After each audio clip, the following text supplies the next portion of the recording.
चलो करें स्टार्ट। क्या होता है समास? समास तो स्टार्ट हो चुका है अपना, है ना? दूसरी है कि तीसरी क्लास समास की? तीसरी है। हम्म।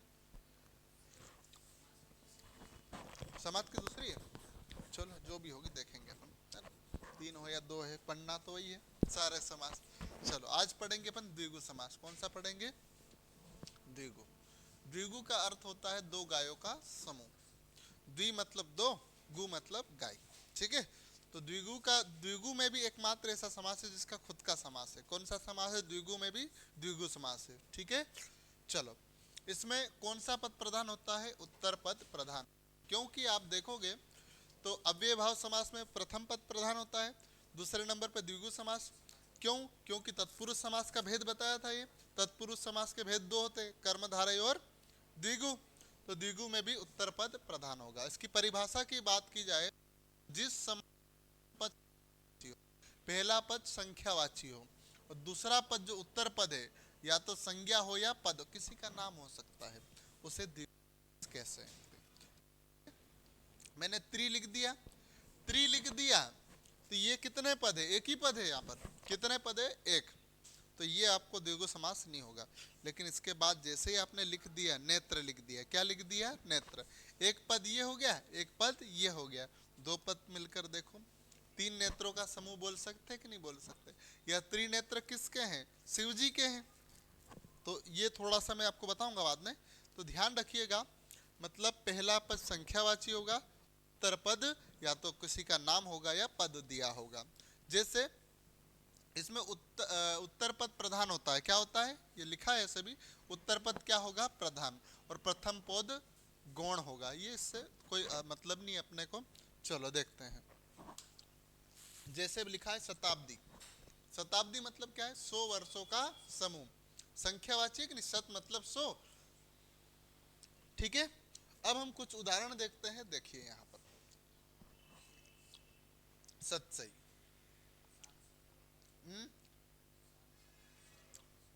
क्या? 7 शहरों का समूह, ऐसा? चलो, अठवारा, तिवारा, चौबारा, पसेरी, अष्टधातु, चवन्नी, अठन्नी, द्विवेदी, त्रिवेदी, चतुर्वेदी, दुलानी, त्रिकोण, तिराहा। चलो, ये तिवारा क्या होता है बताऊं मैं? एक रास्ता होता है, फिर दूसरा रास्ता होता है, फिर तीसरा रास्ता होगा, फिर यहाँ पर कोई चीज, मतलब तीन द्वारों के बाद, तो तीन द्वारों का समूह। क्या बोलेंगे इसको? तीन द्वारों का। बाकी लिखवा रहा है ना धीरे धीरे। चलो, इसके बाद चौबारा, चार द्वारों का समूह। ठीक है। इसी प्रकार अष्ट धातु, 8 धातु का, धातुओं का समूह। इसी प्रकार चवन्नी, 4 आनों का समूह। इसी प्रकार 8 आनों का समूह बन जाएगा। इसी प्रकार द्विवेदी, 2 वेदों का समूह। त्रिवेदी, 3 वेदों का समूह। ठीक है। चतुर्वेदी, 4 वेदों का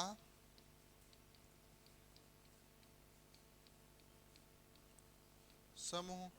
दुलानी, चलो 3 त्रिकोण, 3 कोणों का समूह। ऐसे बोलेंगे ना?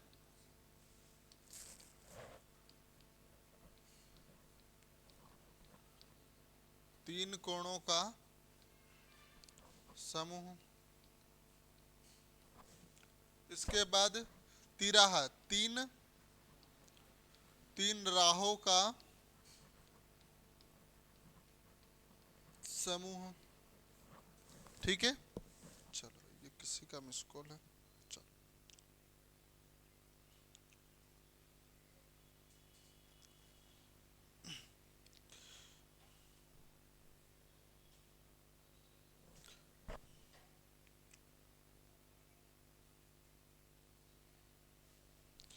एक और क्या बोल सकते हैं, चौराहा। यहाँ लिख दूं मैं, चो राहा, चार राहों का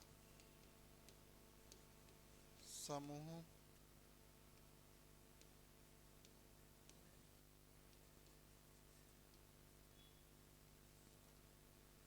तीन इमली, तीन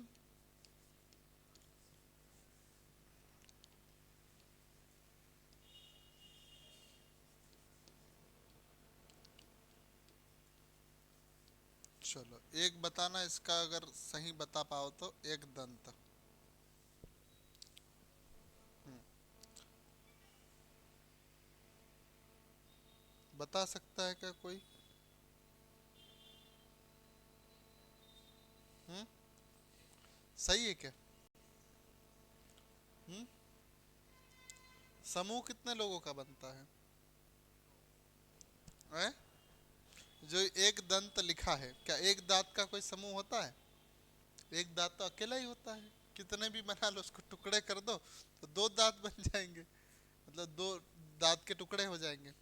लेकिन इसका समूह नहीं बन सकता है। तो ये वाला अपना गलत है ना। इनके मैं दे रहा हूँ बाकी के उदाहरण। एक सेकेंड इसका। हम्म,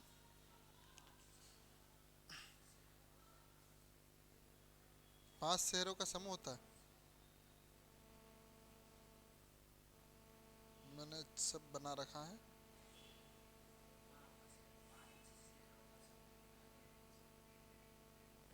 दिख क्यों नहीं रहा यार?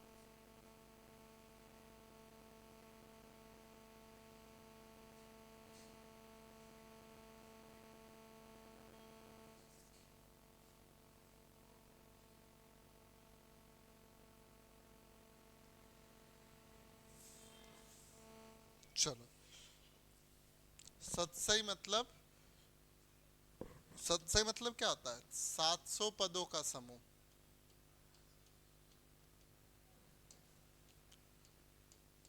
पदों का समूह। इसी प्रकार 18, 8 दिनों का।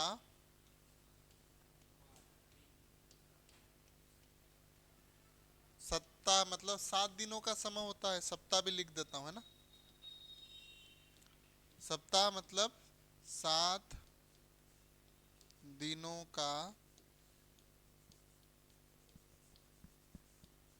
ठीक है, इस टाइप से बनता है। इसके बाद मैंने लिया इसको,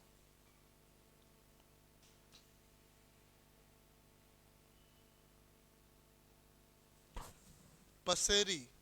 5 किलो का समूह। ठीक है, पसेरी मतलब 5 किलो का समूह। ठीक है, इस प्रकार से रहता है। और कोई बच्चा है क्या? दुलानी। दुलानी का क्या है?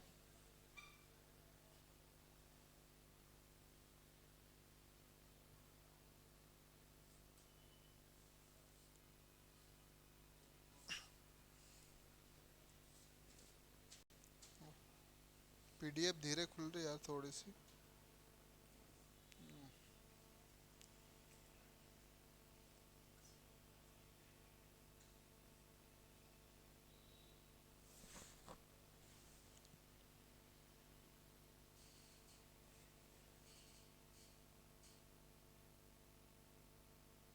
4 पाई में क्या होगा?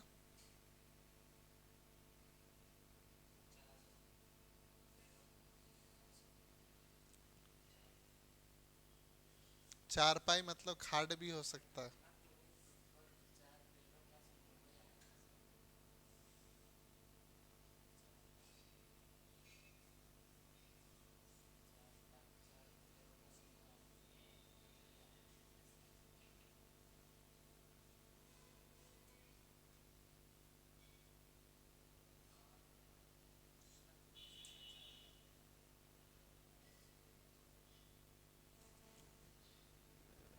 पीडीएफ क्यों नहीं खुल रही यार, इसको चलो यहाँ से बता देता हूँ।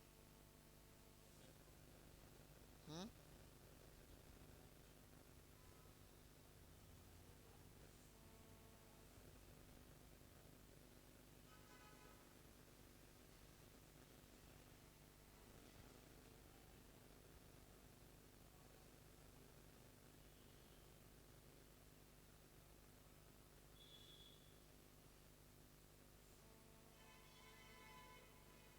चलो कोई बात नहीं, अभी दुलानी को छोड़ो, थोड़ी देर में करवा दूंगा, है ना। सप्ताह 7 दिनों का समूह, ये जो सप्ताह लिखा है ना, लिखवा दिया ना। चलो अब हम देखो यहाँ से कंफ्यूज हो सकते हैं ना, तो आपके लिए थोड़ा सा लिया है मैंने। अब ये तो हो गया आपका पहला पद संख्यावाची होगा, दूसरा पद क्या होगा, संज्ञा होगा। अब देखो ये एक दंत लिखा है, ठीक है, त्रिनेत्र लिखा है, चतुरानन लिखा है, पंचानन लिखा है, ठीक है। अब इसमें कौन सा समास होगा ये अपने को देखना है। तो यहाँ पर बहुब्री भी होता है और द्विगु भी हो सकता है। अब ये ऑप्शन दिए गए हैं ये वाले है ना अपने को, ठीक है, द्वंद्व और एक षडानन है अपने पास। ये यार ये ऑप्शन, ये दोनों है ना, इसके साथ में हो जाएंगे, ठीक है। ये दोनों षडानन, षटपद और चारपाई, ये चार ऑप्शन ये हो गए। तिरंगा अलग ये इनके साथ वाला चल रहा है ना, मतलब इतना ये अंतर बताने वाला है ना अपने पास। ये देखो एक इधर से चलते हैं, ये सारे ऑप्शन है ना। देखो अब यहाँ हम कंफ्यूज हो सकते हैं। एक दंत बोला आपने, एक दांत का समूह।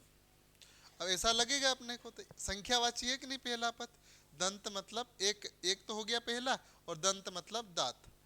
अब आप देखोगे तो हमें लगेगा कि यार एक दंत में कौन सा समास होगा, आपको बोलोगे द्विगु समास होगा, बोलोगे, लगा दोगे ना द्विगु। लेकिन ध्यान से देखोगे तो एक दांत का कोई समूह नहीं होता है। एक दांत है जिसके, कौन है, गणेश जी को बोलते हैं ना हम, कौन, तो इसमें क्या आएगा, बहुब्री आएगा। क्या आएगा, बहुब्री। चलो इसके बाद त्रिनेत्र, तीन नेत्रों का समूह लिखा है। क्या लिखा है, मान लीजिए इसका अर्थ क्या है, तीन नेत्रों का, पेपर में क्या अपने से नहीं होगा, देखो तीन नेत्रों का समूह,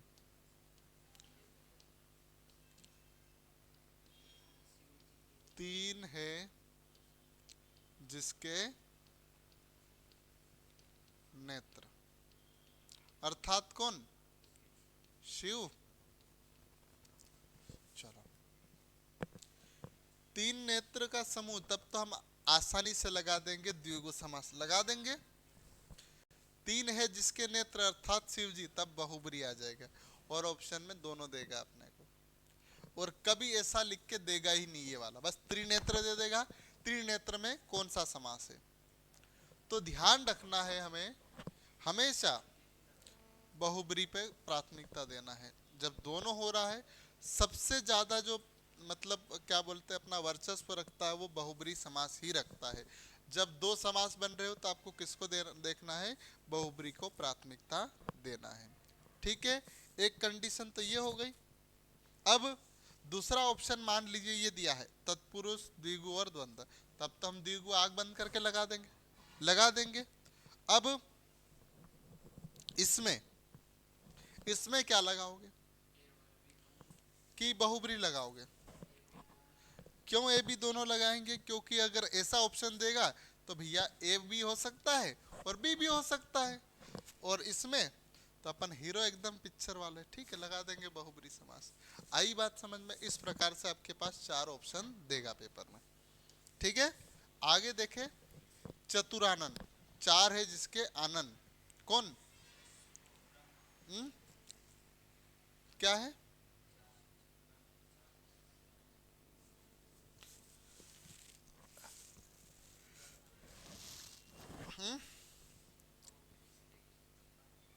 और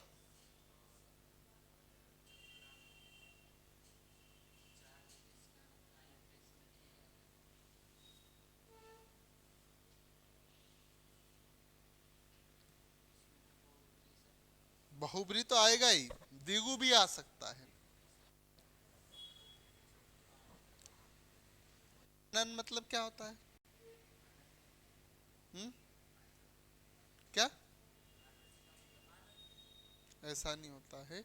चार है जिसके मुख, है ना, तो कौन है? ब्रह्मा जी। या चार मुख का समूह भी तो हो सकता है। चार मुख का समूह होगा तो वही, लेकिन प्राथमिकता किसको देंगे? यदि ऐसा ऑप्शन देगा इसको देंगे, यहाँ देगा तो क्या करोगे? दिगु पे लगाओगे, यहाँ दोगे तो ए और बी लगा दोगे, और इधर बोला ये वाला ऑप्शन दिया, तो इस टाइप से अपने को करना है। आगे बढ़े अपन। पंचानन, पांच है जिसके आनंद, कौन है पांच? पंचानन। हम्म, ये भी वही प्रकार का है। ये तो देखो दोनों होगा, ये जो लगाया ना, यदि इसमें दिया तो हम किसको लगाएंगे? बहुब्री को। यहाँ द्विगु, यहाँ लगाना हो तो ए बी दोनों, और यहाँ बहुब्री लग जाएगा। आई बात समझ में? इसी प्रकार षडानन किसको बोला जाता है? षडानन कार्तिकेय को बोला जाता है। किसको बोला जाता है? कार्तिकेय को, है ना। खाटू श्याम शिव जी के पुत्र है। तब अगर ये दिया है अपने पास, षड है जिसके आनंद, कौन है अपने पास? यहाँ पर लगा देंगे, बहुब्री लगाएंगे। यहाँ दिया तो द्विगु लगाओगे, ये वाला ऑप्शन दिया होगा तो, और ये वाला दिया हो तो ए बी दोनों हो जाएगा, केवल बहुब्री होगा, तो इस टाइप से करना है। षटपद मतलब भौरा, भौरा, है ना। छह है जिसके पद, पद मतलब पैर, तो यदि ये दिया है तो क्या लगाओगे? बहुब्री। ये वाला ऑप्शन दिया हो तो द्विगु, ये दिया होगा तो ए और बी दोनों, और इधर लगाओगे तो बहुब्री।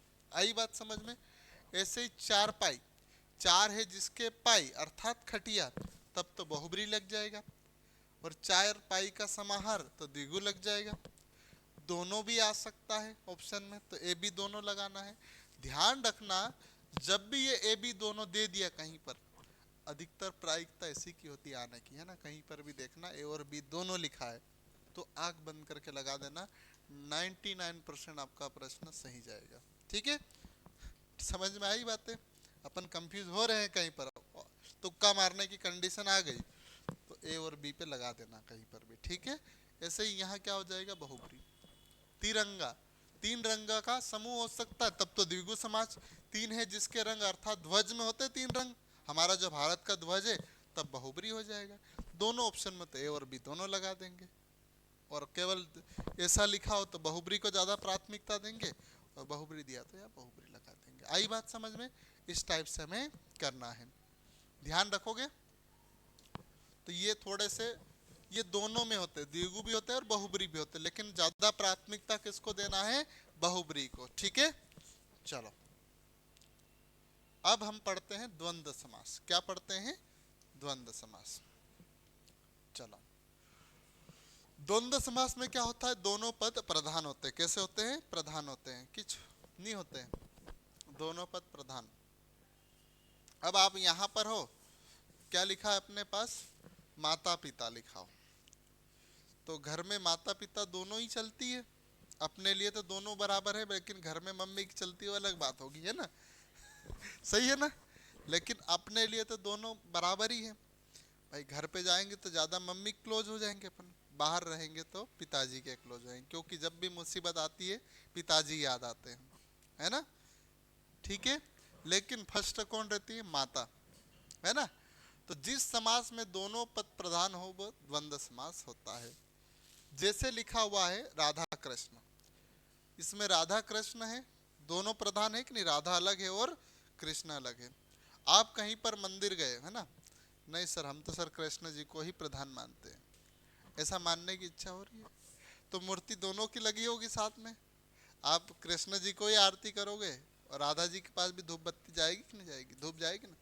नहीं, मैं तो बीच में खड़ा हो गया था, बोलोगे कि इधर नहीं जाने दिया सर, मैं तो कृष्ण जी की पूजा करता। ऐसा नहीं है, दोनों प्रधान हो वहां पर हम द्वंद्व समास बोलते हैं। सीताराम, सीता और राम दोनों प्रधान है। और आपने सुना होगा जिस समास में योजक चिन्ह का प्रयोग हो जाता है द्वंद्व समास होता है, ऐसा सुना होगा, किताब में देखा होगा, लुसेंट में योजक चिन्ह का प्रयोग किया जाता है, इसको योजक चिन्ह बोला जाता है, लेकिन योजक चिन्ह गलत है। क्यों गलत है? तो जैसे मैंने लिख दिया यहाँ पर पल और दूसरा लिख दिया पल, ये कहाँ अलग अलग थे, दोनों एक ही बात है, पल पल। तो यह कौन सा समास है? ये अपना योजक चिन्ह से ट्रिक कभी नहीं काम करती है। आप तो देखना है, दोनों शब्दों को अलग करो, सीता और राम दोनों बराबर है ना, इसी प्रकार राधे और कृष्ण बराबर है, माता पिता भी बराबर है, भाई बहन भी बराबर है, दादा दादी भी बराबर है कि नहीं, नाना नानी बराबर हाँ, और पवन और राकेश भी आपस में बराबर, क्योंकि दोस्त है ना, दोस्त आपस में बड़ा होता है, बराबर होते हैं। तो ऐसी स्थिति में द्वंद्व समास होता है। अब द्वंद्व समास तीन भेद सुने होंगे आपने, इतर, वैकल्पिक और समाहार। अब इनकी पहचान कौन होगा? तो ये पहचान बताएंगे, और या तथा शब्द आएगा। आप किसी भी शब्दों को तोड़ोगे, वहां पर और कंडीशन लगाने की तो और आ जाएगा, तथा आ जाएगी तो आएगा, या अथवा शब्द आएगा बीच में, अपन देखेंगे अभी, या फिर आदि या समाहार बोलते हैं इसको। कैसे? देखो उदाहरण पहला, इतरे, इसमें क्या शब्द पहचान होगा? और तथा। जैसे माता, तो इनके बीच में माता और पिता बोलते कि नहीं बोलते? कि माता या पिता बोलोगे? नहीं बोलोगे ना, माता और पिता बोलोगे। राधे श्याम, राधे और श्याम बोलते हैं। सीताराम, सीता और राम, भाई और बहन, माता और पिता, काका और काकी, दोनों साथ में चलेंगे कि, है ना, तभी तो काका और काकी का रिश्ता बनेगा, कि काका या काकी अलग होगा। इसी प्रकार दिन रात। अब बहुत सारे में आप यदि ऑप्शन में देख, दिन या रात, ठीक है। अब अपन इस पे लगाएंगे कि वो वाला लगाओगे, या दिन और रात पे लगाओगे? ध्यान, ये सही होगा, दिन और रात सही होगा। क्यों सही होगा? क्योंकि दिन में 12 घंटे होते हैं, रात भी 12 घंटे होते हैं, ऐसे करके 24 घंटे बनते हैं, और 24 घंटे एक दिन के बराबर होता है। समझ में आई बातें? इसलिए ये दोनों एक साथ चले। ऐसा नहीं कि सर हम रात हो जाती तो 12 घंटे अलग हो जाते, 12 घंटे ऐसा नहीं, इसको दिन और रात पढ़ा जाता, ध्यान रखना कभी भी या नहीं बोलेंगे, ठीक है। तो ये कौन सा समास था? द्वंद्व समास के अंतर्गत इतरेत्तर था। अगला देखेंगे हम वैकल्पिक। वैकल्पिक मतलब विकल्प वाले, 4 ऑप्शन दिया होगा, किसी एक का चयन करना है। ऐसे यहाँ 2 देगा अपने को, ठंड या गर्म, कि ठंड और गर्मी एक साथ लग सकती है? नहीं, हमको सर ठंड भी एक साथ लगती है और गर्मी भी एक साथ लग सकती है, ऐसा होता है क्या? अभी ठंड के मौसम में ठंडी लगेगी ना। हाँ, ऐसे ही लाभ या हानि, लाभ भी हो रहा है और हानि भी साथ में हो जाती क्या? ऐसा संभव नहीं है ना। झूठ भी बोल दो और साथ में सच भी बोल रहे हो, ऐसा संभव नहीं है, क्योंकि झूठ बोल रहे हो तो फिर सच छुपाना पड़ेगा आपको, या सच बोल रहे हो तो झूठ को छुपाना पड़ेगा। इसी प्रकार पाप या पुण्य, पाप भी कर रहे हो साथ में पुण्य भी कर सकते हैं क्या? किसी एक चीज का हो सकता ना, इसलिए इसको क्या बोलेंगे? इतरेत्तर। इसकी पहचान क्या? या तो या आएगा या फिर अथवा लिखा होगा। समझ में आई बातें? ऐसे ही ये साथ में चलेगा, आदि, सार्थक और निरर्थक। जैसे धन दौलत साथ में आ गया कि नहीं, कपड़ा लता, कपड़ा के साथ में लता जबरदस्ती आ गया। इसी प्रकार रुपया पैसा एक साथ बोलते अपन, ये हो गए आपके समाहार। तो हम लोगों ने क्या पढ़ लिया? समास कौन कौन से? एक पढ़ लिया बहुब्री, कल समाप्त कर दिया। आज पढ़ लिया द्विगु, जिसमें प्रथम पद संख्यावाची होता है, उत्तर पद संज्ञा होता है, ठीक है। फिर बहुब्री और द्विगु समास में हमने अंतर देखा। क्या अंतर देखा? कुछ शब्द देखा हमने, उसमें क्या पहचान मिली कि यार देखो, यदि द्विगु और बहुब्री दोनों ऑप्शन में दिया तो प्रायिकता किसको देंगे? बहुब्री को। यदि बहुब्री नहीं दिया, द्विगु दिया, तो द्विगु लगा देंगे। या फिर द्विगु भी दिया, बहुब्री भी दिया है, और तीसरा ऑप्शन ए और बी दोनों लिखा है, तो ए और बी दोनों पे लगाएंगे। द्विगु नहीं दिया, बहुब्री, तब तो लगा ही देंगे अपन। आई बात समझ में? 4 प्रकार से ऑप्शन दे सकते हैं। इसके बाद आपको द्वंद्व समास, दोनों पद प्रधान होते हैं, माता पिता भाई बहन जो भी दोनों पद प्रधान होते हैं। इतरेत्तर में क्या पहचान होती? और या फिर तथा होता है। वैकल्पिक में या अथवा होता है, और समाहार में एक साथ चलने वाला। ये आपको 1 मिनट के अंदर पूरा रिवाइज करवा दिया, ठीक है। तो हम कल मिलेंगे, तब तक अपना और अपनों का ध्यान रखें। धन्यवाद। जय हिंद, जय भारत।